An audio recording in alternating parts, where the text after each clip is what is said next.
Hai semuanya, salam sejahtera untuk kita semua. Pertama-tama perkenalkan, nama saya Prima Raka Jayanta Bismilasi, absen 25 dari kelas 27. Jadi di kesempatan kali ini saya akan memberikan presentasi mengenai salah satu materi di semester 2 pada kelas 10 ini, yaitu tentang puisi. Jadi tanpa berlama-lama, marilah langsung kita lanjutkan saja. Puisi. Seperti yang kita tahu, puisi adalah bentuk dari suatu seni yang memungkinkan penyair untuk mengungkapkan emosi dan perasaan secara mendalam. Ya, maksudnya adalah di sini penyair atau orang yang menulis puisi ini dia dapat dengan bebas menuangkan dan mengekspresikan apa yang mereka pikirkan, apa yang dia pikirkan ke dalam puisi yang mereka buat. Itulah puisi. Puisi sering menggunakan bahasa kiasan, layaknya metafora, simbol, atau perumpamaan, untuk menciptakan gambaran yang hidup dan menggugah imajinasi pembaca.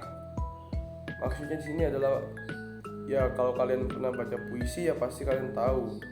Kayak kalau kita baca puisi itu dia pasti menggunakan bahasa-bahasa yang kadang tidak pernah kita dengar, dan maksudnya membuat kita dapat berimajinasi saat membacanya, dan itu bisa sesuai dengan pengertian kita.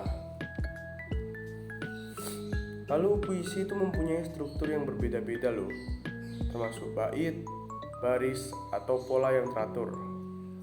Selain itu, ritme dan pola irama dalam puisi juga dapat menciptakan efek yang mengikat yang dapat mempengaruhi cara puisi itu dibaca. Jadi di sini pola dan juga ritme dari puisi itu bisa berbeda-beda. Sebenarnya juga tergantung kepada tema dari puisi tersebut, bisa dibaca dengan sedih atau mungkin dengan tergebu-gebu, itu juga bisa. Contohnya kalau sedih itu kalau misalnya kamu ayah meninggal, ada puisi tentang ayah yang meninggal atau mungkin kerabatnya. Terus kalau yang menggebu kayak perjuangan pahlawan membela negaranya, seperti itu. Next.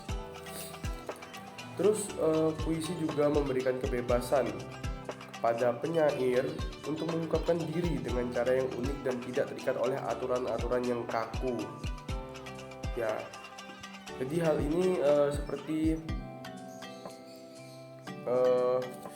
kita membuat puisi itu gak harus kita menyontek atau mengambil dari sumber yang lain, karena puisi itu sifatnya bebas dari diri kita. Di sini kita dapat mengekspresikan diri kita sendiri ke dalam suatu puisi sebagai wadah supaya kita bisa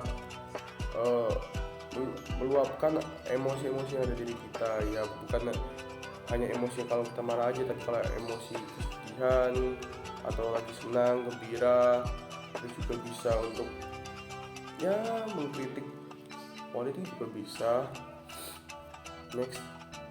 Lalu puisi sering menggunakan kata-kata yang padat dan pilihan kata yang tepat untuk menyampaikan makna yang mendalam dengan cara yang singkat. Oleh karena itu, orang yang membaca dapat memahami banyak makna hanya dengan membaca beberapa baris puisi. Jadi ini juga termasuk salah satu tujuan dan fungsi puisi yang untuk dibuat, yaitu dari hanya beberapa baris. Misalnya dari 4 baris saja ya, satu baitnya aja, itu kita dapat memahami banyak sekali makna. Jadi hanya beberapa kata kayak misalnya meskipun darah ini habis, aku tidak akan berhenti membela negara kesayanganku ini. Nah, itu kan artinya maknanya banyak sekali. Jadi kayak meskipun dia disiksa, timnya terpojokkan atau mungkin sudah mau kalah, tapi dia tidak akan menyerah demi tanah air yang dia cintai dan juga orang-orang yang dia cintai di dalam tanah air ini. Seperti itu. Next. Lalu salah satu aspek penting dalam puisi adalah keindahan bahasa yang digunakan. Dengan keindahan bahasa dari setiap barisnya dapat membuat seseorang menjadi semakin tertarik oleh maknanya. Jadi meskipun terlihat mudah untuk dibuat, tapi puisi akan lebih baik lagi atau lebih bermakna lagi apabila seseorang membuatnya itu dengan keindahan bahasanya. Ya seperti menggunakan perumpamaan tadi itu, atau mungkin simbol-simbol apa gitu yang membuat orang semakin terkadang penasaran dengan makna itu, dan akhirnya orang itu mulai mencari makna dari puisi tersebut. Ya contohnya seperti yang di situ kayak ayah, mungkin kalian bisa baca dan memahaminya sendiri. Atau kalau dari saya sendiri, pemahaman saya sendiri, maksudnya di situ adalah ya betapa rindunya seseorang kepada ayahnya yang mungkin entah sudah meninggal atau entah gimana gitu. Ya mungkin seperti itu. Banyak bisa aja, karena ada orang yang menganggap mungkin karena ayahnya kabur atau mungkin memang sudah tidak ada gitu. Ya seperti itu ya. Next.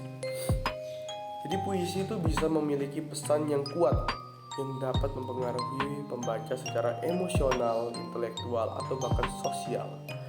Seperti puisi yang digunakan untuk mengkritik isu-isu sosial atau politik.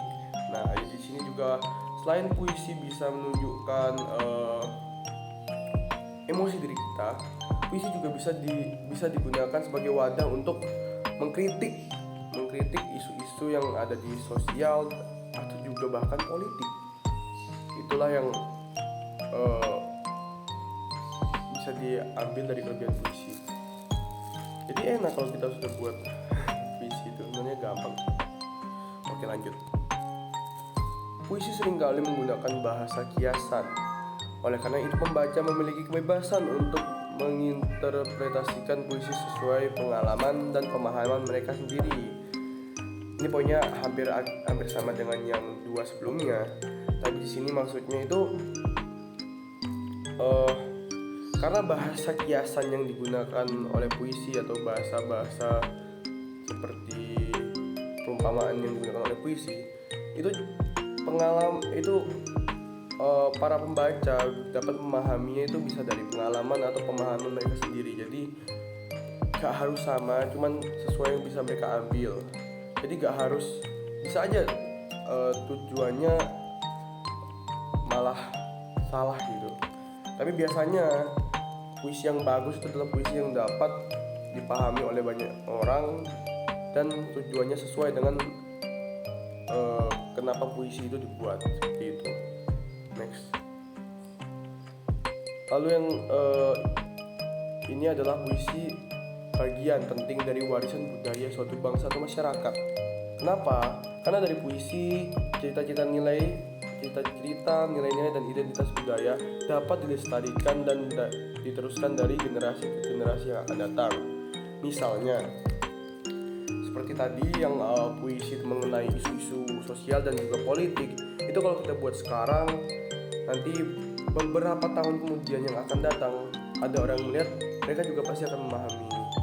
Dan akhirnya ternyata zaman dulu kayak gini ya politiknya. Ternyata zaman dulu ada juga ya kisah sedih kayak gini. Itu kalau yang puisinya sedih seperti itu, dan sifatnya bisa sampai sangat lama seperti itu. Oke, jadi tidak terasa presentasi pada kali ini sudah selesai. Dan ya, kalau kalian bertanya kesimpulan, mungkin kalian bisa menyimpulkan sendiri. Tapi kalau dari saya, kesimpulannya adalah puisi adalah suatu wadah bagi kita, bagi penyair, bagi pengisi puisinya, untuk mengekspresikan apa yang mereka pikirkan dan emosi mereka ke dalam suatu puisi. Ya sebagai suatu seni. Ya karena puisi juga memiliki banyak tujuan, seperti tadi budaya, warisan budaya, lalu bisa juga dimasukkan ke dalam kategori seni. Dan terkadang puisi juga bisa membuat orang bercerita. Kadang kalau seseorang tidak bisa bercerita hal yang emang tidak bisa diceritakan, mereka bisa menuangkannya ke dalam puisi. dengan bahasa-bahasa atau perumpamaan seperti itu. Jadi sekian presentasi dari saya pada kesempatan kali ini. Mohon maaf bila mungkin ada kesalahan kata. Saya akhiri, salam sejahtera untuk kita semua. Terima kasih. Dadah.